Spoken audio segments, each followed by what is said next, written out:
ನಮಸ್ಕಾರ. ಅವನಿ designs and ಕ್ರಿಯೇಷನ್ಸ್ಗೆ ಸ್ವಾಗತ. Friends, ನಾವು ಇವತ್ತು ಗ್ಲಾಸ್ ಶೀಟ್ ಹಾಗೆ ಕ್ಲಾತ್ ಕವರಿಂದ ಇವತ್ತೊಂದು ಸೂಪರ್ ಆದ ಒಂದು ಪೌಚನ್ನು ಹೊಲಿಯೋಣ. ನಾವು ಪೌಚೆಲ್ಲ ಹೊಲ್ಕೊಂಡು ನಮ್ಮ ಕಾಸ್ಮೆಟಿಕ್ಸ್ ಎಲ್ಲ ಅದರೊಳಗಡೆ ಹಾಕಿಟ್ಕೊಂಡಿರ್ತೀವಿ. ಆದರೆ ಅದರೊಳಗಡೆ ಯಾವುದರಲ್ಲಿ ಏನೇನು ಇಟ್ಟಿದ್ದೀವಿ ಅನ್ನೋದು ಮರ್ತೋಗ್ಬಿಟ್ಟಿರುತ್ತೆ. ಎಲ್ಲದನ್ನೂ ಕೂಡ ಜಿಪ್ ಓಪನ್ ಮಾಡಿ ತೆಗೆದು ನೋಡೋ ಪರಿಸ್ಥಿತಿ ಬರುತ್ತೆ. ಈ ರೀತಿ ಗ್ಲಾಸ್ ಶೀಟ್ ಹಾಕೋದ್ರಿಂದ ಆ ತೊಂದರೆಯನ್ನು ತಪ್ಪಿಸ್ಬೋದು. ಹಾಗೆ ಈಸಿಯಾಗಿ ಹ್ಯಾಂಡಲ್ ಕೂಡ ಮಾಡ್ಬೋದು. ಇದು ದಪ್ಪ ಇದೆ, ಇದೇನು ಕಟ್ಟಾಗೋ ಸಾಧ್ಯತೆಗಳು ಏನಿರೋದಿಲ್ಲ. ಬಟ್ ಶಾರ್ಪ್ ಐಟಮ್ ಏನಾದ್ರು ಹಾಕಿದ್ರೆ ಯಾವುದಾದ್ರೂ ಕೂಡ ಬಟ್ಟೆ ಆದರೂ ಕೂಡ ಕಟ್ಟಾಗತ್ತೆ. ಈಗ ಹೇಗೆ ಮಾಡೋದು ಅಂತ ನೋಡೋಣ. ಅದಕ್ಕೂ ಮುಂಚೆ ನೀವು ಯಾರೆಲ್ಲ ನಮ್ಮ ಚಾನಲ್ಗೆ ಸಬ್ಸ್ಕ್ರೈಬ್ ಮಾಡಲಿಲ್ವೋ ಸಬ್ಸ್ಕ್ರೈಬ್ ಮಾಡಿ, ಪಕ್ಕದಲ್ಲಿರೋ ಬೆಲ್ ಐಕಾನ್ನ ಪ್ರೆಸ್ ಮಾಡಿ. ನಾನಿಲ್ಲಿ ಯಾವ ಅಳತೆಯನ್ನು ತಗೊಂಡಿದ್ದೀನಿ ಅಂತ ಹೇಳ್ತೀನಿ. ಫ್ರೆಂಡ್ಸ್, ಹಾಗೆ ನಮ್ಮ ಫೇಸ್ಬುಕ್ ಪೇಜನ್ನು ಕೂಡ ಫಾಲೋ ಮಾಡಿ, ಅದರಲ್ಲೂ ಕೂಡ ಒಳ್ಳೆ ವಿಡಿಯೋಗಳು ಬರ್ತಾ ಇರುತ್ತೆ. ನಾವು ಇಲ್ಲಿ ಒಂದು ಈ ಬಟ್ಟೆ ಅಂದರೆ ಕ್ಲಾತ್ ಕವರು, ಕೊನೆಗೆ ಗ್ಲಾಸ್ ಶೀಟ್ ಎರಡನ್ನೇ ಇಲ್ಲಿ ಯೂಸ್ ಮಾಡ್ತಾ ಇರೋದು, ಮತ್ತು ಜಿಪ್ಪನ್ನು ರನ್ನರನ್ನು ಯೂಸ್ ಮಾಡ್ತೀವಿ. ಯಾವ ಅಳತೆ ಇದೆ ಅಂತಂದರೆ 9 ಇಂಚು ಉದ್ದ ಹಾಗೆ 6 ಇಂಚು ಅಗಲ, 9/6 ಬಟ್ಟೆಯನ್ನು ತಗೊಂಡಿದ್ದೀವಿ. ಈಗ ಫಸ್ಟ್ ನಾವೇನು ಮಾಡಬೇಕಪ್ಪ ಅಂತ ಅಂದರೆ ಜಿಪ್ಪನ್ನು ಅಟ್ಯಾಚ್ ಮಾಡ್ಕೊಬೇಕು. ನಾರ್ಮಲ್ಲಾಗಿ ನಾವು ಎಲ್ಲ ಪರ್ಸ್ಗಳಿಗೆ ಹೇಗೆ ಮಾಡ್ತೀವೋ ಅದೇ ರೀತಿಯಾಗಿ ಹಿಂದೆ ಮುಂದೆ ಫಸ್ಟು ಹೀಗೆ ಇಟ್ಕೊಂಡು ಇದರ ಮೇಲೆ ಒಂದು ಸ್ಟಿಚ್ಚನ್ನು ಹಾಕ್ಕೋಬೇಕು. ಹಾಗೆ ಇದನ್ನು ಫೋಲ್ಡ್ ಮಾಡಿ ಕವರಿನ ಮೇಲೆ ಬರೋ ರೀತಿಯಲ್ಲಿ ಒಂದು ಸ್ಟಿಚ್ಚನ್ನು ಹಾಕ್ಕೋಬೇಕು. ಹಾಕ್ಕೊಂಡು ತಗೊಂಡು ಬರ್ತೀನಿ. ನೋಡಿ, ಹೀಗೆ ಒಂದು ಸೈಡ್ ಹೊಲ್ದಾಗಿದೆ. ಈಗ ಇದರ ಮೇಲೆ ಹೀಗೆ ತಿರುಗಿಸ್ಕೊಂಡು ಇಲ್ಲಿ ಮೇಲ್ಗಡೆ ಬರೋ ರೀತಿಯಲ್ಲಿ ಇನ್ನೊಂದು ಸ್ಟಿಚ್ಚನ್ನು ಹಾಕ್ಕೋಬೇಕು. ನಿಧಾನಕ್ಕೆ ದಾರ ಟೈಟ್ ಇಲ್ಲದೆ ಇರೋ ರೀತಿಯಲ್ಲಿ ನೋಡಿಕೊಂಡು ಸ್ಟಿಚ್ ಹಾಕ್ಕೊಡಿ. ಇಲ್ಲ ಅಂದರೆ ಈ ಕವರ್ ಇದೆಯಲ್ಲ ಅದು ಹಾಳಾಗೋ ಚಾನ್ಸಸ್ ಜಾಸ್ತಿ ಇರುತ್ತೆ. ಹಾಕ್ಕೊಂಡು ತಗೊಂಡು ಬರ್ತೀನಿ. ನೋಡಿ, ಈಗ ಎರಡು ಕಡೆ ಸ್ಟಿಚ್ ಆಯಿತು. ಈಗ ನಾವೇನು ಮಾಡಬೇಕು, ಈ ಕ್ಲಾತ್ ಕವರ್ ಇದೆಯಲ್ಲ ಅದನ್ನು ಇಟ್ಟು ಇಲ್ಲಿ ಮೇಲ್ಗಡೆ ಈ ರೀತಿ ಬರೋ ರೀತಿಯಲ್ಲಿ ಇಟ್ಕೊಂಡು ಇಲ್ಲಿ ಮೇಲ್ಗಡೆ ಸ್ಟಿಚ್ ಮಾಡಬೇಕು. ಆಮೇಲೆ ಇದನ್ನು ವಾಪಸ್ ಹೀಗೆ ತಿರುಗಿಸ್ಕೊಂಡು ಈ ರೀತಿಯಾಗಿ ಬರೋ ರೀತಿಯಲ್ಲಿ ಮೇಲ್ಗಡೆ ಒಂದು ಸ್ಟಿಚ್ಚನ್ನು ಹಾಕ್ಕೋಬೇಕು. ಹಾಕ್ಕೊಂಡು ತಗೊಂಡು ಬರ್ತೀನಿ. ನೋಡಿ, ಎರಡೂ ಕಡೆಯೂ ಕೂಡ ಜಿಪ್ ಅಟ್ಯಾಚ್ ಆಯಿತು. ಈಗ ಏನು ಮಾಡಬೇಕು ಅಂತಂದರೆ, ನಾನು ಮುಂಚೆನೇ ನಿಮ್ಗೆ ಪರ್ಸನ್ ಸ್ಟಾರ್ಟ್ ಮಾಡೋಕ್ಕೂ ಮುಂಚೆನೇ ಹೇಳಿದ್ದೆ, ತುಂಬ ಸಿಂಪಲ್ ಆಗಿರೋ ಪರ್ಸು ಅಂತ. ಈಗ ಏನು ಮಾಡಬೇಕಪ್ಪ ಅಂತಂದರೆ ಸುತ್ತಲೂ ಕೂಡ ಒಂದು ಸ್ಟಿಚ್ಚನ್ನು ಮಾಡಿಕೊಂಡು ಬರ್ತೀನಿ. ಆಮೇಲೆ ಏನು ಮಾಡಬೇಕು ಅಂತ ಹೇಳ್ತೀನಿ. ಹೀಗೆ ಸುತ್ತಲೂ ಕೂಡ ಸ್ಟಿಚ್ ಮಾಡ್ಕೊಂಡಾಯಿತು. ಈಗ ಜಿಪ್ಪನ್ನು ಓಪನ್ ಮಾಡಿಕೊಂಡು ಇದನ್ನು ಹಿಂದೆ ಮುಂದೆ ಮಾಡೋಣ. ನೋಡಿ, ಈ ರೀತಿಯಾಗಿ ಕಾಣಿಸ್ತಾ ಇದೆ ನಮ್ಮ ಕಾಸ್ಮೆಟಿಕ್. ಯಾವುದಾದ್ರು ನಿಮಗೇನಾದ್ರು ಪೌಚ್ ರೀತಿಯಲ್ಲಿ ಏನೋ ಹೊರಗಡೆ ಹೋಗಲಿಕ್ಕೆ, ಏನಾದ್ರು ತುಂಬ್ಕೊಂಡು ಹೋಗಲಿಕ್ಕೆ, ಬಾಚಣಿಗೆ ಎಲ್ಲದೂ ಕೂಡ ಇಲ್ಲಿ ಹಿಡಿಯುತ್ತೆ. ನೋಡಿ, ಎಷ್ಟು ಚೆನ್ನಾಗಿ ಕಂಫರ್ಟಬಲ್ ಆಗಿ ನಮ್ಮ ಬ್ಯಾಗ್ ಒಳಗೆ ಇಟ್ಕೊಂಡು ಹೋಗ್ಬೋದು. ನಮಗೆ ಬೇಕಾಗಿರೋ ಐಟಮ್ ಇದರೊಳಗಡೆ ಏನೇನು ಇದೆ ಅನ್ನೋದು ನಮಗೆ ಚೆನ್ನಾಗಿ ಕಾಣಿಸುತ್ತೆ.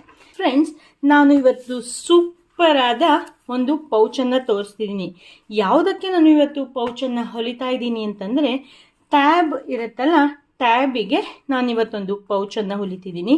ಅದರ ಅಳತೆಯನ್ನು ನಾನು ನಮ್ಮನೆ ಟ್ಯಾಬನ್ನು ಇಟ್ಕೊಂಡು ಯಾವ ಅಳತೆ ಬೇಕು ಅಂತ ನೋಡಿಕೊಂಡು ಬಟ್ಟೆಯನ್ನು ಕ್ವಿಲ್ಟ್ ಬಟ್ಟೆಯಾಗಿ ರೆಡಿ ಮಾಡಿ ಇಟ್ಕೊಂಡಿದ್ದೀನಿ. ನಿಮ್ಮ ಮನೆಯಲ್ಲಿ ಯಾವ್ಯಾವ ಅಳತೆಯ ಟ್ಯಾಬ್ ಇದೆ ಅಂತ ಫಸ್ಟು ನೀವು ಯಾವ ಅಳತೆ ಇದೆ ಅಂತ ಫಸ್ಟ್ ನೋಡಿಕೊಂಡು ಅದೇ ಅಳತೆಗೆ ಕಟ್ ಮಾಡ್ಕೊಬೇಕು. ಈಗ ಹೊಲಿಯೋದು ಹೇಗೆ ಅನ್ನೋದೆಲ್ಲ ನೋಡೋದಕ್ಕೂ ಮುಂಚೆ ನೀವು ಯಾರೆಲ್ಲ ನಮ್ಮ ಚಾನಲ್ನ ಸಬ್ಸ್ಕ್ರೈಬ್ ಆಗದೆ ವಿಡಿಯೋವನ್ನು ನೋಡ್ತಿದ್ದೀರಾ, ಪ್ಲೀಸ್ ಸಬ್ಸ್ಕ್ರೈಬ್ ಮಾಡಿ. ಹಾಗೆ ನೀವು ನಮ್ಮ ವಿಡಿಯೋನ ಫೇಸ್ಬುಕ್ ಪೇಜಲ್ಲಿ ನೋಡ್ತಾ ಇದ್ದೀರಾ ಅಂತ ಆದರೆ ಫೇಸ್ಬುಕ್ ಪೇಜನ್ನು ಫಾಲೋ ಮಾಡಲಿಕ್ಕೆ ಮರಿಬೇಡಿ. ಮತ್ತು ನಾನಿಲ್ಲಿ ಕ್ವಿಲ್ಟ್ ಬಟ್ಟೆಯನ್ನು ರೆಡಿ ಮಾಡ್ಕೊಂಡಿದ್ದೀನಿ ಅಂತ ಹೇಳಿದೆ. ಕ್ವಿಲ್ಟ್ ಬಟ್ಟೆಯನ್ನು ರೆಡಿ ಮಾಡೋದು ಇನ್ ಡೀಟೇಲ್ ಆಗಿ ನಾನು ವಿಡಿಯೋವನ್ನು ಹಾಕಿದ್ದೀನಿ. ನೀವು ನೋಡಿಲ್ಲ ಅಂತಂದರೆ ನೋಡ್ಕೊಂಬನ್ನಿ, ನಿಮಗೆ ಡೀಟೇಲ್ ಆಗಿ ಹೇಗೆ ಅನ್ನೋದು ಗೊತ್ತಾಗುತ್ತೆ. ನಾನಿಲ್ಲಿ ತುಂಬ ಸಣ್ಣದಾಗಿ ಹತ್ತಿರಕ್ಕೆ ಅಂದರೆ ತುಂಬ ಚೆನ್ನಾಗಿ ಕಾಣಿಸುತ್ತಲ್ಲ ಅಂತ ಅಂದ್ಕೊಂಡು ಹೀಗೆ ಲೈನನ್ನು ಹಾಕ್ಕೊಂಡಿದ್ದೀನಿ. ನಾನು ಟ್ಯಾಬನ್ನು ಹೀಗೆ ಜಸ್ಟ್ ಬಟ್ಟೆಯನ್ನು ಹೀಗೆ ಫೋಲ್ಡ್ ಮಾಡಿಕೊಂಡು ಟ್ಯಾಬನ್ನು ಹೀಗೆ ಇಟ್ಕೊಂಡಿದ್ದೀನಿ. ಹೀಗೆ ಇಟ್ಕೊಂಡು ಅಳತೆಯನ್ನು ಮಾಡ್ಕೊಂಡಿದ್ದೀನಿ. ನಿಮ್ಮ ಟ್ಯಾಬ್ ಎಷ್ಟು ದೊಡ್ಡಕ್ಕಿದೆ ಅಂತ ನೀವು ನೋಡ್ಕೊಳ್ಳಿ. ಈ ಕಡೆ ಒಂದು ಅರ್ಧ ಇಂಚನ್ನು ಬಿಟ್ಟಿದ್ದೀನಿ, ಈ ಕಡೆ ಒಂದು ಅರ್ಧ ಇಂಚನ್ನು ಬಿಟ್ಟಿದ್ದೀನಿ, ಈ ಕಡೆ ಹತ್ತತ್ರ 3/4 ಇಂಚುಗಳನ್ನು ಬಿಟ್ಟಿದ್ದೀನಿ. ಅಂದರೆ ಮೇಲ್ಗಡೆ ಒಂದು ಚೂರು ಗ್ಯಾಪ್ ಇದ್ರೂ ಏನು ಪ್ರಾಬ್ಲಮ್ ಇಲ್ಲ, ಜಿಪ್ ತೆಗೆದು ಹಾಕಿ ಮಾಡಲಿಕ್ಕೆ ಈಸಿ ಆಗುತ್ತೆ ಅಂತ. ಹಾಗೆಯೇ ನಾನು ಇದೇ ಅಳತೆಯ ಇನ್ನೊಂದು ಲೈನಿಂಗ್ ಬಟ್ಟೆಯನ್ನು ಕಟ್ ಮಾಡಿ ಇಟ್ಕೊಂಡಿದ್ದೀನಿ. ಈಗ ಏನು ಮಾಡೋಣ ಅಂತಂದರೆ ನಾವು ಒಂದು ಸೈಡಿಗೆ ಹೀಗೆ ಓಪನ್ ಮಾಡ್ಕೊಳ್ಳೋಣ. ಓಪನ್ ಮಾಡಿಕೊಂಡು ಒಂದು 2.5 ತಪ್ಪಿದ್ರೆ 2.5 ಇಂಚ್ ಸಾಕಾಗುತ್ತೆ. 2.5 ಇಂಚಿಗೆ ನಾವು ಒಂದು ಮಾರ್ಕನ್ನು ಮಾಡಿಕೊಳ್ಳೋಣ. 2.5 ಇಂಚಿಗೆ ಮಾರ್ಕನ್ನು ಮಾಡಿಕೊಂಡು ನಾವು ಇದನ್ನು ಹೀಗೆ ಕಟ್ ಮಾಡಿ ತೆಕ್ಕೊಳ್ಳೋಣ. ನಮಗೆ ಪೆನ್ ಡ್ರೈವು ಅನ್ನೆಲ್ಲ ಹಾಕಿ ಇಟ್ಕೊಳ್ಳಿಕ್ಕೆ, ಮೆಮೊರಿ ಕಾರ್ಡ್ ಆ ರೀತಿ ಎಲ್ಲ ಹಾಕಿ ಇಟ್ಕೊಳ್ಳಿಕ್ಕೆ ನಮಗೊಂದು ಜಿಪ್ ಬೇಕಾಗುತ್ತೆ, ಅಂದರೆ ಒಂದು ಪಾಕೆಟ್ ಥರ ಬೇಕಾಗತ್ತೆ. ಅದಕ್ಕೋಸ್ಕರ ನಾನು ಇದನ್ನು ಕಟ್ ಮಾಡಿ ಇಟ್ಕೊತಿದ್ದೀನಿ, ಸಾದವಾಗಿ ಹೊಲಿತಾ ಇಲ್ಲ. ಈಗ ನಾವು ನಾರ್ಮಲಿ ಹೇಗೆ ಜಿಪ್ಪನ್ನು ಅಟ್ಯಾಚ್ ಮಾಡ್ತೀವಲ್ಲ ಅದೇ ರೀತಿಯಾಗಿ ಜಿಪ್ಪನ್ನು ಕೂಡ ಅಟ್ಯಾಚ್ ಮಾಡ್ಕೊಬರ್ತೀನಿ. ನಾನು ನಿಮಗೆ ಜಿಪ್ಪನ್ನು ಅಟ್ಯಾಚ್ ಮಾಡೋದು ಕೂಡ ತೋರಿಸಿದ್ದೀನಿ. ನೀವು ಆ ವಿಡಿಯೋವನ್ನು ನೋಡಿಲ್ಲ ಅಂತಂದರೆ ನೋಡ್ಕೊಳ್ಳಿ, ತುಂಬ ಹೆಲ್ಪ್ ಆಗುತ್ತೆ. ನೋಡಿ, ಹೀಗೆ ಉಲ್ಟಾ ಇಟ್ಕೊಂಡು ಮತ್ತೆ ತಿರುಗಿಸ್ಕೊಂಡು ಹೀಗೆ ಬರೋ ರೀತಿ ಸ್ಟಿಚ್ ಮಾಡ್ಕೊಬೇಕು. ಇದನ್ನು ಅಷ್ಟೇ ಹೀಗೆ ಉಲ್ಟಾ ಇಟ್ಕೊಂಡು ಹೊಲ್ಕೊಂಡು ಹೀಗೆ ಟರ್ನ್ ಮಾಡಿಕೊಂಡು ಇದರ ಮೇಲ್ಗಡೆ ಬರೋ ರೀತಿಯಲ್ಲಿ ಜಿಪ್ಪನ್ನು ಹೊಲ್ಕೊಬೇಕು. ನಾನು ಹೊಲ್ಕೊಂಡು ತಗೊಂಡು ಬರ್ತೀನಿ. ಈಗ ನಾವು ಸ್ಟಿಚ್ಚನ್ನು ಮಾಡ್ಕೊಂಬಂದ್ಬಿಡೋಣ ಬನ್ನಿ. ಜಿಪ್ಪನ್ನು ಅಟ್ಯಾಚ್ ಮಾಡಿ ಆಯಿತು. ಈಗ ಇನ್ನೊಂದು ಜಿಪ್ಪನ್ನು ತಗೋತಾ ಇದ್ದೀನಿ, ಅದನ್ನು ಇಲ್ಲಿ ಮೇಲ್ಗಡೆ ಇಡ್ತಾ ಇದ್ದೀನಿ. ಹೀಗೆ ಅದರ ಮೇಲ್ಗಡೆ ನಾವು ಎಕ್ಸ್ಟ್ರಾ ಪೀಸ್ ಲೈನಿಂಗನ್ನು ಕಟ್ ಮಾಡ್ಕೊಂಡಿದ್ವಲ್ಲ ಅದನ್ನು ಕೂಡ ಹೀಗೆ ಇಟ್ಟು ಸ್ಟಿಚ್ ಮಾಡ್ಕೋಬೇಕು. ಹೀಗೆ ಇಟ್ಟು ಉದ್ದಕ್ಕೂ ಸ್ಟಿಚ್ ಮಾಡ್ಕೊಂಬರ್ತೀನಿ. ಆಮೇಲೆ ಏನು ಮಾಡೋದು ಅಂತ ಹೇಳ್ತೀನಿ. ಫಸ್ಟು ನಮ್ಮದು ಮೇಲ್ಗಡೆ ಯಾವ ರೀತಿ ಇರುತ್ತೋ ಅದೇ ರೀತಿ ಬಟ್ಟೆಯನ್ನು ಇಟ್ಕೋಬೇಕು. ಜಿಪ್ಪನ್ನು ಉಲ್ಟಾ ಪಲ್ಟಾ ಇಟ್ಕೋಬೇಕು. ಅದರ ಮೇಲ್ಗಡೆ ಈ ಲೈನಿಂಗ್ ಕ್ಲಾತನ್ನು ಇಟ್ಕೊಂಡು ಅದರ ಮೇಲೆ ಒಂದು ಸ್ಟಿಚ್ಚನ್ನು ಹಾಕ್ಕೋಬೇಕು. ಹಾಕ್ಕೊಂಡು ತಗೊಂಡು ಬರ್ತೀನಿ. ನೋಡಿ, ಸ್ಟಿಚ್ಚನ್ನು ಹಾಕಿದ್ದೀನಿ. ಈಗ ಉಲ್ಟಾ ಪಲ್ಟಾ ಮಾಡಿದರೆ ಲೈನಿಂಗ್ ಕ್ಲಾತ್ನ ಮೇಲ್ಗಡೆ ತೆಗೆದ್ರೆ ಈ ರೀತಿಯಾಗಿ ಬರುತ್ತೆ. ಹೀಗೆ ಅದನ್ನು ಕೆಳಗಡೆ ಮಾಡಿಕೊಂಡು ಇಲ್ಲಿ ಮೇಲ್ಗಡೆ ಬಟ್ಟೆಯ ಮೇಲ್ಗಡೆ ಬರೋ ರೀತಿಯಲ್ಲಿ ಒಂದು ಸ್ಟಿಚ್ಚನ್ನು ಹಾಕಬೇಕು. ಸ್ಟಿಚ್ ಹಾಕ್ಕೊಂಬರ್ತೀನಿ. ನೋಡಿ, ಇಲ್ಲಿ ಮೇಲ್ಗಡೆಯಿಂದ ಒಂದು ಸ್ಟಿಚ್ಚನ್ನು ಹಾಕಿದ್ದೀನಿ. ಈಗ ಏನು ಮಾಡಬೇಕಂದ್ರೆ ಮೇನ್ ಕ್ಲಾತಿಗೆ ಈ ರೀತಿಯಾಗಿ ಇಡಬೇಕು. ಹಾಗೆ ಇದು ಹೀಗೆ ಉಲ್ಟಾ ಮಾಡಬೇಕು. ಇಲ್ಲೊಂದು ಫಸ್ಟ್ ಹೀಗಿದೆಯಲ್ಲ ಅದನ್ನು ಹೀಗೆ ಫೋಲ್ಡ್ ಮಾಡಬೇಕು. ಆಮೇಲೆ ಇದನ್ನು ಇಲ್ಲಿಗೆ ಸ್ಟಿಚ್ ಮಾಡಬೇಕು. ಹೀಗೆ ಇಟ್ಕೊಂಡು ಸ್ಟ್ರೈಟಾಗಿ ಒಂದು ಸ್ಟಿಚ್ಚನ್ನು ಹಾಕ್ಕೋಬೇಕು. ಹೀಗೆ ಮೇಲ್ಗಡೆ ಒಂದು ಸ್ಟಿಚ್ಚನ್ನು ಹಾಕ್ಕೊಬರ್ತೀನಿ. ಆಮೇಲೆ ಉಲ್ಟಾ ಮಾಡಿಕೊಂಡು ಅದರ ಮೇಲ್ಗಡೆ ಬರೋ ರೀತಿಯಲ್ಲಿ ಸ್ಟಿಚ್ಚನ್ನು ಹಾಕ್ಕೋಬೇಕು. ನೋಡಿ, ಹೀಗೆ ಕಾಣಿಸುತ್ತೆ. ಈಗ ಏನು ಮಾಡಬೇಕಪ್ಪ ಅಂತಂದರೆ ಇದು ಜಿಪ್ ಇದೆಯಲ್ಲ, ಜಿಪ್ಪನ್ನು ಓಪನ್ ಮಾಡಿಬಿಡಬೇಕು. ಓಪನ್ ಮಾಡಿದ್ರೆ ನಮಗೆ ಈ ಲೈನಿಂಗ್ ಬಟ್ಟೆ ಒಳಗಡೆ ಹೋಗುತ್ತೆ. ಈಗ ನಾವು ಈ ಕಡೆ ಸೈಡಲ್ಲಿ ಮೇಲ್ಗಡೆ ಒಂದು ಸ್ಟಿಚ್ಚನ್ನು ಹಾಕಿದ್ವಲ್ಲ ಅದೇ ರೀತಿಯಾಗಿ ಇಲ್ಲೂ ಅಷ್ಟೇ ಈ ರೀತಿ ಇಟ್ಕೊಂಡು ಇಲ್ಲಿ ಮೇಲ್ಗಡೆ ಒಂದು ಸ್ಟಿಚ್ಚನ್ನು ಹಾಕ್ಕೋಬೇಕು. ಹಾಕ್ಕೊಂಡು ಬರ್ತೀನಿ. ಈ ಕಡೆಯೂ ಕೂಡ ಸ್ಟಿಚ್ ಹಾಕಿ ಆಯಿತು. ಈಗ ರನ್ನರನ್ನು ಹಾಕೋ ಸಮಯ. ನಾನು ರನ್ನರನ್ನು ಕೂಡ ಡೀಟೇಲಾಗಿ ಹಾಕೋದು ಹೇಗೆ ಅನ್ನೋದನ್ನು ತೋರಿಸಿದ್ದೀನಿ. ನೀವು ಅದನ್ನು ನೋಡಿಲ್ಲ ಅಂತಂದರೆ ನೋಡಿಕೊಂಡು ಬನ್ನಿ. ನೋಡಿ, ರನ್ನರನ್ನು 2 ರನ್ನರ್ ಹಾಕಿದ್ದೀನಿ. ಏನಕ್ಕಂದರೆ ನಾವು ತೆಗೆದು ಹಾಕಿ ಮಾಡೋದು ಜಾಸ್ತಿ ಆಗುತ್ತಲ್ಲ, ಅದಕ್ಕೋಸ್ಕರ. ನೀವಾದರೂ ಅಷ್ಟೇ, ಮೇಯ್ನ್ ಜಿಪ್ ಏನಿರುತ್ತಲ್ಲ, ಯಾವಾಗಲೂ ಬ್ಯಾಗಿಗಾಗಲಿ ಪೌಚಿಗಾಗಲಿ, ದೊಡ್ಡ ದೊಡ್ಡ ಪೌಚೆಲ್ಲ ಹೊಲಿತಾ ಇದ್ದೀರಾ ಅಂತಾದರೆ ಮೇನ್ ಜಿಪ್ ಇರುತ್ತಲ್ಲ, ಅದಕ್ಕೆ ನೀವು ಡಬಲ್ ರನ್ನರನ್ನು ಹಾಕೋದು ಬೆಸ್ಟು. ಈಗ ಹೀಗೆ ಉಲ್ಟಾ ಮಾಡಿಕೊಂಡು ಇಲ್ಲಿ ಜಿಪ್ ಎಕ್ಸ್ಟ್ರಾ ಏನಿರುತ್ತಲ್ಲ, ನಾವು ರನ್ನರ್ ಹಾಕಲಿಕ್ಕೆ ಅಂದ್ಕೊಂಡು ಒಂದು ಚೂರು ಜಾಸ್ತಿ ಬಿಟ್ಕೊಬೇಕು. ಆವಾಗ ನೀಟಾಗಿ ರನ್ನರ್ ಹಾಕಲಿಕ್ಕೆ ಬರುತ್ತೆ. ಈಗ ಹೀಗೆ ಸ್ಟ್ರೈಟಾಗಿ ಎಲ್ಲ ಪಾರ್ಟನ್ನು ಕೂಡ ಕರೆಕ್ಟಾಗಿ ಮಾಡಿಕೊಂಡು ಈ ಎಕ್ಸ್ಟ್ರಾ ಪೀಸನ್ನು ಕಟ್ ಮಾಡ್ಕೊಬೇಕು. ಕಟ್ ಮಾಡಿಕೊಂಡು ಹೀಗೆ ಒಂದು ಈ ಬಟ್ಟೆಯನ್ನು ಇಟ್ಕೊಂಡು ಇಲ್ಲೊಂದು ಸ್ಟಿಚ್ಚನ್ನು ಹಾಕ್ಕೋಬೇಕು. ಇಲ್ಲೂ ಅಷ್ಟೇ, ಇಲ್ಲಿ ಹತ್ತತ್ರ ಬಂದ ತಕ್ಷಣ ಇಲ್ಲಿ ಎಷ್ಟು ಉದ್ದ ಬೇಕು ಅಂತ ನೋಡಿಕೊಂಡು ಇಲ್ಲಿಗೆ ಕಟ್ ಮಾಡ್ಕೋಬೇಕು. ಇದನ್ನು ಅಷ್ಟೇ ಆಮೇಲೆ ತುದಿಯಲ್ಲಿ ಸ್ಟಿಚ್ ಮಾಡುವಾಗ ಈ ರೀತಿ ಫೋಲ್ಡ್ ಮಾಡ್ಕೋಬೇಕು. ಈಗ ಇಲ್ಲಿಂದ ಇಲ್ಲಿವರೆಗೂ ಸ್ಟಿಚ್ ಮಾಡ್ಕೊಂಬರ್ತೀನಿ, ಆಮೇಲೆ ಉಲ್ಟಾ ಮಾಡಿ ಹೊಲಿಯೋದು ತೋರಿಸ್ತೀನಿ. ನೋಡಿ, ಹೀಗೆ ಇಟ್ಕೊಂಡು ಸ್ಟಿಚ್ ಆದಮೇಲೆ ನೋಡಿ ಇಲ್ಲಿ ಈ ರೀತಿ ಬಂದಿರುತ್ತೆ. ಇದನ್ನು ನಾವು ಉಲ್ಟಾ ಮಾಡಬೇಕು. ಉಲ್ಟಾ ಮಾಡಿಕೊಂಡು ಇದನ್ನು ಈಗ ಹೀಗೆ ಫೋಲ್ಡ್ ಮಾಡಿ ಇಲ್ಲಿ ಸ್ಟಿಚ್ಚನ್ನು ಮಾಡಬೇಕು, ಇಲ್ಲಿ ಮೇಲ್ಗಡೆ. ಆವಾಗ ನೀಟಾಗಿ ಕಾಣಿಸುತ್ತೆ. ಅದಕ್ಕಾಗಿ ಹೀಗೆ ಸ್ಟಿಚ್ಚನ್ನು ಮಾಡ್ಕೋಬೇಕು. ಮಾಡಿಕೊಂಡು ಬರ್ತೀನಿ. ನೋಡಿ, ಈ ಕಡೆ ಎಷ್ಟು ನೀಟಾಗಿ ಕಾಣಿಸ್ತಾ ಇದೆ ಅಲ್ವಾ? ಅದೇ ರೀತಿ ಈ ಕಡೆನೂ ಅಷ್ಟೇ ನೀಟಾಗಿ ಬಟ್ಟೆಯನ್ನೆಲ್ಲ ಇಟ್ಕೊಂಡು ಈ ಎಕ್ಸ್ಟ್ರಾ ಪೀಸ್ ಏನಿದು 1.5 ಇಂಚಿಂದ 2 ಇಂಚ್ ಕಟ್ ಮಾಡ್ಕೊಳ್ಳಿ. ಆವಾಗ ನೀಟಾಗಿ ಪೈಪಿಂಗನ್ನು ಕೊಡಲಿಕ್ಕೆ ಬರುತ್ತೆ. ಹೀಗಿಟ್ಕೊಂಡು ಇದನ್ನ ಹೇಗೆ ಸ್ಟಿಚ್ ಮಾಡೋದಲ್ಲ ಅದೇ ರೀತಿ ಇದನ್ನು ಕೂಡ ಸ್ಟಿಚ್ ಮಾಡಿಕೊಂಡು ತೊಗೊಂಡು ಬರ್ತೀನಿ. ನೋಡಿ, ಈಗ 2 ಕಡೆ ಸ್ಟಿಚ್ ಆಗಿದೆ. ಈ ಕಡೆ 2 ಕಡೆ ಆಗಿದೆ. ಈಗ ಈ ರನ್ನರಿನ ಹಾಕಿರ್ತೀವಲ್ಲ ಅಲ್ಲಿ ಓಪನ್ ಮಾಡಬೇಕು. ಹೀಗೆ ಉಲ್ಟಾ ಮಾಡಬೇಕು. ಹೀಗೆ ಉಲ್ಟಾ ಆದಮೇಲೆ ಎಲ್ಲ ಮೂಲೆನೂ ಕೂಡ ಹೀಗೆ ಮಾಡಬೇಕು. ನೋಡಿ, ಇಷ್ಟು ದೊಡ್ಡಕ್ಕೆ ಬಂದಿದೆ. ಈಗ ಟ್ಯಾಬ್ ಹಾಕಿ ನೋಡೋಣ ಎಷ್ಟು ಚೆನ್ನಾಗಿ ಆಗುತ್ತೆ ಅಂತ.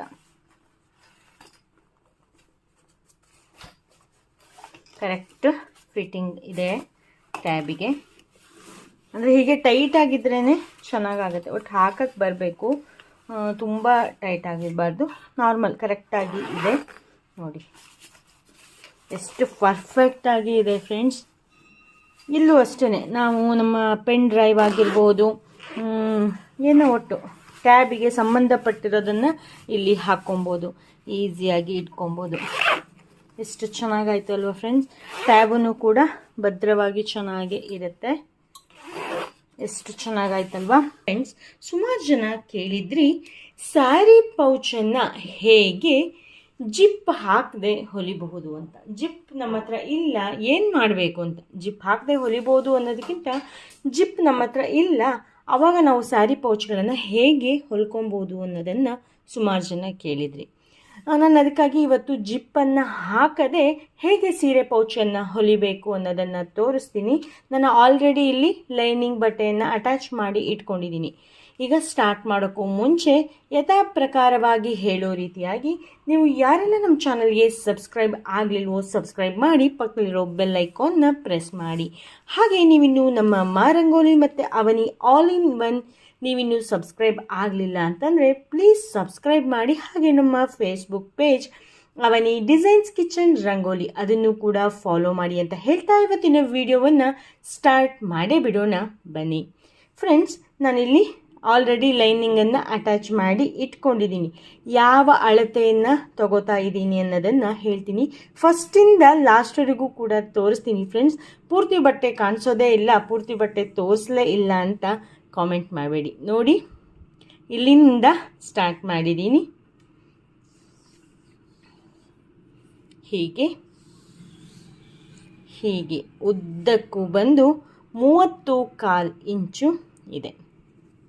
ಹಾಗೆ ಈ ಕಡೆ ಅಗಲ ಬಂದು ಎಷ್ಟಿದೆ ಅಂತ ನೋಡಿಬಿಡೋಣ. ಉದ್ದ 30.25, ಇದು 16.25 ಇದೆ. 16.25 ಇದೆ. ಗೊತ್ತಾಯ್ತಲ್ವಾ ಯಾವ ಅಳತೆಯ ಬಟ್ಟೆಯನ್ನು ತೆಗೆದುಕೊಂಡಿದ್ದೀನಿ ಅನ್ನೋದು ನಿಮಗೆ ಈಗ ಗೊತ್ತಾಯಿತು. ಈಗ ನಾವೇನು ಮಾಡಬೇಕಪ್ಪ ಅಂತಂದರೆ, ನಮ್ಮ ಹತ್ರ 30 ಕಾಲಿರುತ್ತಲ್ಲ ಅದಲ್ಲ, ಇಲ್ಲಿ 16 ಇದೆಯಲ್ಲ, ಅದನ್ನು ನಾವೀಗ ಹೀಗೆ ಫೋಲ್ಡ್ ಮಾಡಿ ಹೊಲ್ಕೋಬೇಕು. ಈ ಕಡೆನೂ ಅಷ್ಟೇ, ಈ ಕಡೆನೂ ಅಷ್ಟೇ ಫೋಲ್ಡ್ ಮಾಡಿ ಹೊಲ್ಕೊಬೇಕು. ಎರಡು ಕಡೆನೂ ಕೂಡ ಸ್ಟಿಚ್ ಮಾಡ್ಕೊಂಬರ್ತೀನಿ. ಯಾಕೆ ಏನು ಅಂತ ಆಮೇಲೆ ಹೇಳ್ತೀನಿ. ನೋಡಿ, ಈಗ ಇಲ್ಲಿ ಎರಡೂ ಕಡೆನೂ ಕೂಡ ಹೀಗೆ ಫೋಲ್ಡ್ ಮಾಡಿ ಹೊಲ್ಕೊಂಡಾಯಿತು. ಈಗ ಒಂದು ಸೈಡನ್ನು ಹೀಗೆ ಬಿಟ್ಬಿಡೋಣ. ಈಗ ಇನ್ನೊಂದು ಸೈಡಲ್ಲಿ ಏನು ಮಾಡೋಣ ಅಂತಂದರೆ, ಇಲ್ಲಿಂದ ಹೀಗೆ ಫೋಲ್ಡ್ ಮಾಡಿ ಒಂದು ಇಷ್ಟು ದೂರದವರೆಗೆ, ಒಂದು ಎಷ್ಟು ಇಂಚ್ ತಗೊಳ್ಳೋಣ, ಒಂದು 5 ಇಂಚಿನವರೆಗೆ ನೀವು ಹೀಗೆ ಫೋಲ್ಡ್ ಮಾಡಿ ಹೊಲ್ಕೊಳ್ಳಿ. ಕೊನೆಗೆ ಜಸ್ಟ್ ಹೀಗೆ ಇದು ಮಾಡಿಬಿಡಿ. ಒಟ್ಟು 5 ಇಂಚಿನವರೆಗೆ ನಮಗೆ ಸ್ಟ್ರೈಟ್ ಫೋಲ್ಡ್ ಮಾಡಿ ಸ್ಟಿಚ್ ಬರಬೇಕು. ಮಾಡ್ಕೊಂಬರ್ತೀನಿ ಇಲ್ಲಿ ಮತ್ತು ಈ ಕಡೆನೂ ಕೂಡ. ಈ ಕಡೆನೂ ಅಷ್ಟೇ 5 ಇಂಚಿನಷ್ಟು ನಮಗೆ ಈ ರೀತಿಯಾಗಿ ಫೋಲ್ಡ್ ಆಗಿ ಬರಬೇಕು. ಎರಡು ಕಡೆ ಮಾಡ್ಕೊಂಬರ್ತೀನಿ. ತುಂಬ ಈಸಿ ಇದೆ, ಎಲ್ಲೂ ಸ್ಕಿಪ್ ಮಾಡದೆ ನೋಡಿ, ಆವಾಗ ನಿಮಗೆ ಪೂರ್ತಿಯಾಗಿ ಅರ್ಥ ಆಗುತ್ತೆ. ನೋಡಿ, ಇಲ್ಲಿ ಈ ಕಡೆ ಮತ್ತು ಈ ಕಡೆ ಎರಡೂ ಕಡೆ ಸ್ಟಿಚ್ ಮಾಡ್ಕೊಂಡಿದ್ದೀನಿ. ಆದರೆ ನಾವಿಲ್ಲಿ ಒಂದು ಸೈಡಲ್ಲಿ ಹೊಲ್ಕೊಂಡಿಲ್ಲ. ಯಾಕೆ ಅನ್ನೋದನ್ನು ಕೂಡ ತೋರಿಸ್ತೀನಿ. ಅತಿಯಾಗಿ ಸಿಂಪಲ್ಲಾಗಿ ತೋರಿಸ್ತಿರೋ ಪೌಚು. ಹಾಗೆ ಇಲ್ಲಿ ಒಂದು 4 ಪೀಸ್ಗಳನ್ನು ತಗೊಂಡಿದ್ದೀನಿ. ಆ 4 ಪೀಸು ಏನಕ್ಕೆ ಮತ್ತು ಯಾವ ಅಳತೆ ಅನ್ನೋದನ್ನು ಹೇಳ್ತೀನಿ. ಒಂದು 2 ಇಂಚ್ ಅಂತ ತಗೊಳ್ಳಿ, ಸಾಕಾಗತ್ತೆ. ಅದೊಂದು ಚೂರು ಆ ಕಡೆ ಈ ಕಡೆ ಆಗಿದೆ. 2 ಇಂಚು ಅಗಲ, 16.25 ಇಂಚು ಉದ್ದ. ಇಷ್ಟೆಲ್ಲ ಏನು ಬೇಕಾಗೋದಿಲ್ಲ ಫ್ರೆಂಡ್ಸ್. ನಾನು ಇರಲಿ ಉದ್ದಕ್ಕೆ ಅಂತ ತಗೊಂಡಿದ್ದೀನಿ. 16.2 ಆ ಅಳತೆಯಲ್ಲಿ ತಗೊಳ್ಳಿ. 4 ಪೀಸ್ಗಳನ್ನು ತಗೋಬೇಕು. ಈ 4 ಪೀಸನ್ನು ಈಗ ಇದರ ಕೆಲಸ ಈಗ ಒಂದು 2 ನಿಮಿಷ ಮುಗೀತು. ಇದನ್ನು ಆ ಕಡೆ ಇಟ್ಕೊಳ್ಳೋಣ. ಈಗ ಇದರಲ್ಲಿ ಏನು ಮಾಡಬೇಕಪ್ಪ ಅಂತಂದರೆ, ಇದರಲ್ಲಿ ನಾವೀಗ ಲಾಡಿಯನ್ನು ಹೊಲ್ಕೋಬೇಕು. ಫಸ್ಟು ಹೀಗೆ ಫೋಲ್ಡ್ ಮಾಡ್ಕೊಬೇಕು. ಫೋಲ್ಡ್ ಆದಮೇಲೆ ಇಲ್ಲಿ ಫೋಲ್ಡು, ಈ ಕಡೆನೂ ಫೋಲ್ಡು ಮಾಡಿ ಈ ರೀತಿಯಾಗಿ ಫೋಲ್ಡ್ ಮಾಡಿ ಇಲ್ಲೊಂದು ಸ್ಟಿಚ್ಚು, ಇಲ್ಲೊಂದು ಸ್ಟಿಚ್ಚು ಕೊನೆಯವರೆಗೂ ಕೂಡ ಬರಬೇಕು. ಅದೇ ರೀತಿ 4 ಪೌಚ್ಗಳನ್ನು ಹೊಲ್ಕೊಂಡು ತಗೊಂಡು ಬರ್ತೀನಿ. ನೋಡಿ, 4 ಲಾಡಿಗಳನ್ನು ಸ್ಟಿಚ್ ಮಾಡಿಕೊಂಡು ಆಯಿತು. ಈಗ ಏನು ಮಾಡಬೇಕಪ್ಪ ಅಂತಂದರೆ, ಮೇನ್ ಪೀಸನ್ನು ತಗೊಬೇಕು. ಹೀಗೆ ಉಲ್ಟಾ ಇಟ್ಕೊಳ್ಳಿ. ಎರಡು ಕಡೆ ಸ್ಟಿಚ್ ಮಾಡಿದ್ವಲ್ಲ, ಈಗ ಈ ಕಡೆ ಸ್ಟಿಚ್ ಮಾಡಿದ್ವಲ್ಲ, ಅಲ್ಲಿ ಹೀಗೊಂದು ಲಾಡಿಯನ್ನು ಹೊಲಿಬೇಕು. ಈ ಕಡೆ ಒಂದು ಅಂದಾಜು 2 ಇಂಚನ್ನು ಬಿಟ್ಕೊಳ್ಳಿ, ಸಾಕಾಗತ್ತೆ. ತುಂಬ ಗ್ಯಾಪ್ ಆದರೂ ಚೆನ್ನಾಗಾಗೋದಿಲ್ಲ. 2 ಇಂಚನ್ನು ಬಿಟ್ಟು ಮಾರ್ಕನ್ನು ಮಾಡ್ಕೊಳ್ಳಿ.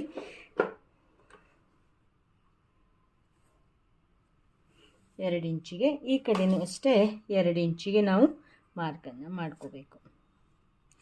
ಇಲ್ಲೂ ಅಷ್ಟೇ 2 ಇಂಚು ಡಿಫ್ರೆನ್ಸಿಗೆ ಇಲ್ಲಿ ಕೆಳಗಡೆನೂ ಮಾರ್ಕ್ ಮಾಡ್ಕೊಳ್ಳಿ.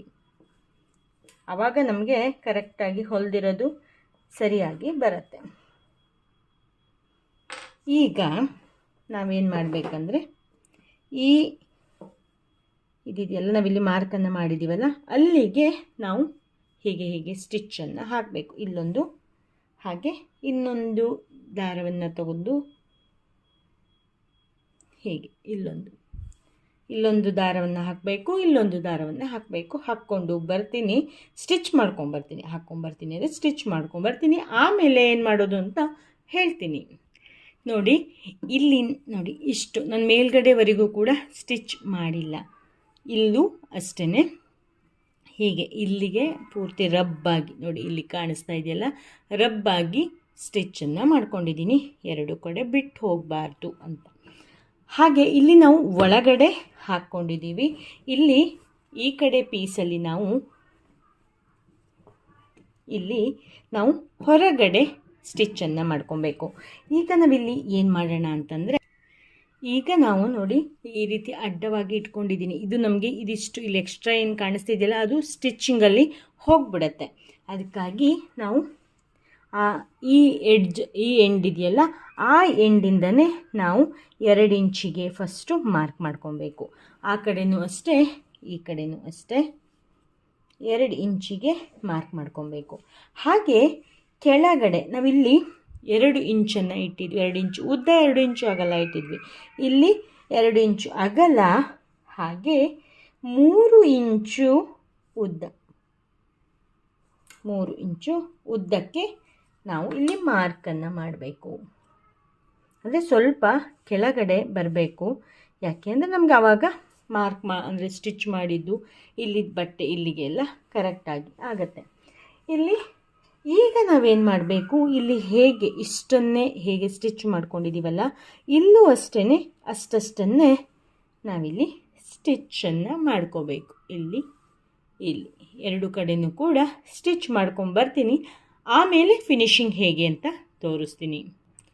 ನೋಡಿ ಈಗ 2 ಕಡೆಯೂ ಕೂಡ ಸ್ಟಿಚ್ ಆಯಿತು. ಈಗ ಏನು ಮಾಡಬೇಕಪ್ಪ ಅಂತಂದರೆ, ನಾವಿಲ್ಲಿ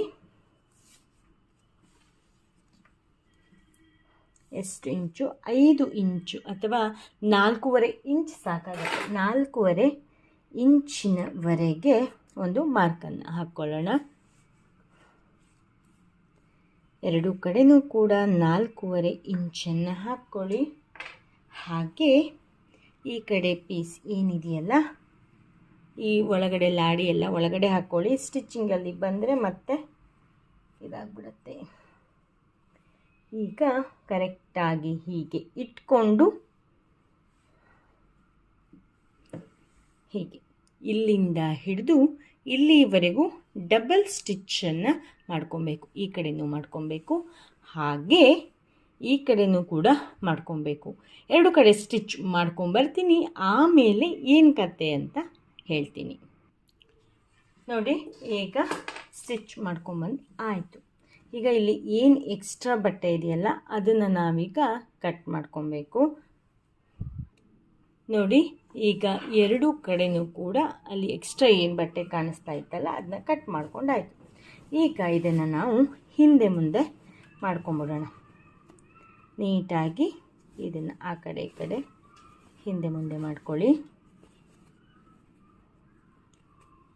ಇಷ್ಟು ಆದಮೇಲೆ ಒಂದು ಈ ರೀತಿಯಾದ ಬ್ಯಾಗ್ ರೆಡಿ ಆಗಿಬಿಡುತ್ತೆ, ಹೌದಾ? ಈಗ ನಾವೇನು ಮಾಡಬೇಕಪ್ಪ ಅಂತ ಅಂದರೆ, ಜಸ್ಟ್ ನೋಡಿ ನಾವಿಲ್ಲಿ ಸೀರೆಯನ್ನು ಹಾಕ್ತೀವಿ, ಹೀಗಿಟ್ಕೊಂಡ್ರೆ ಸರಿ ಆಗತ್ತಲ್ವ. ಸೀರೆಯನ್ನು ಹಾಕಿ ಆದಮೇಲೆ ಹೀಗೆ ಮಡಚಿ ನಾವು ಇಲ್ಲಿಗೆ ಒಂದು ನಾಟನ್ನು ಹಾಕ್ಕೋಬೇಕು.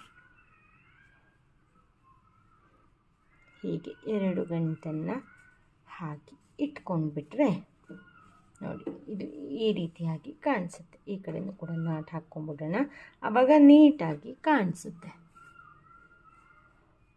ನೋಡಿ ಜಿಪ್ ಇಲ್ಲ ನಮ್ಮ ಹತ್ರ, ಜಿಪ್ಪೇ ಬೇಕಾಗಿಲ್ಲ. ಎಷ್ಟು ಈಸಿಯಾಗಿ ಭದ್ರವಾಗಿ ಸೀರೆ ಬೀಳದೆ ಇರೋ ರೀತಿಯಲ್ಲಿ ಜಿಪ್ ಹಾಳಾಯಿತು ಅನ್ನೋ ಗೋಜು ಇಲ್ಲದೆಯೇ ಒಂದು ಸೂಪರಾದ ಸ್ಯಾರಿ ಪೌಚ್ ರೆಡಿ ಆಗಿಬಿಡ್ತು. ಇದು ಹೀಗೆ ಸ್ಟೈಲಿಶ್ಗಾಗಿ ಹೀಗೆ ದಾರವನ್ನು ಬಿಟ್ಟು ಇಡ್ಬೋದು, ಇಲ್ಲಾಂದರೆ ಒಳಗಡೆ ಹಾಕ್ಕೊಬೋದು. ನೋಡಿ ಸೀರೆ ಬೀಳುತ್ತೆ ಅನ್ನೋ ಇದಿರೋದಿಲ್ಲ, ಹೀಗೆ ಮಾಡಿದ್ರೂ ಕೂಡ ಇಲ್ಲಿಗೆ ತಡೆಯುತ್ತೆ, ಹೀಗೆ ಸೀರೆ ಹೊರಗಡೆ ಬಂದೇನು ಬೀಳೋದಿಲ್ಲ. ಇದು ನಿಮಗೆ ಇಷ್ಟ ಆಯಿತು ಅಂತ ಅಂದ್ಕೊತೀನಿ. ಇಷ್ಟ ಆದರೆ ಈಗಲೇ ಲೈಕ್ ಮಾಡಿ, ಶೇರ್ ಮಾಡಿ, ಕಾಮೆಂಟ್ ಮಾಡಿ. ನೀವಿನ್ನೂ ನಮ್ಮ ಚಾನಲ್ಗೆ ಸಬ್ಸ್ಕ್ರೈಬ್ ಆಗದೇ ಇದ್ದರೆ ಸಬ್ಸ್ಕ್ರೈಬ್ ಮಾಡಿ ಅಂತ ಹೇಳ್ತಾ ಇವತ್ತಿನ ವಿಡಿಯೋವನ್ನು ಇಲ್ಲಿಗೆ ಮುಗಿಸ್ತಾ ಇದ್ದೀನಿ. Thank you, bye, take care, ಶುಭ ದಿನ. ವಿಡಿಯೋ ನೋಡಿದ್ದಕ್ಕಾಗಿ ಧನ್ಯವಾದಗಳು. ನೆಕ್ಸ್ಟ್ ಅಪ್ಡೇಟಿಗಾಗಿ ಕಾಯ್ತಾ ಇರಿ. Thank you. Bye. Take care. ಶುಭ ದಿನ.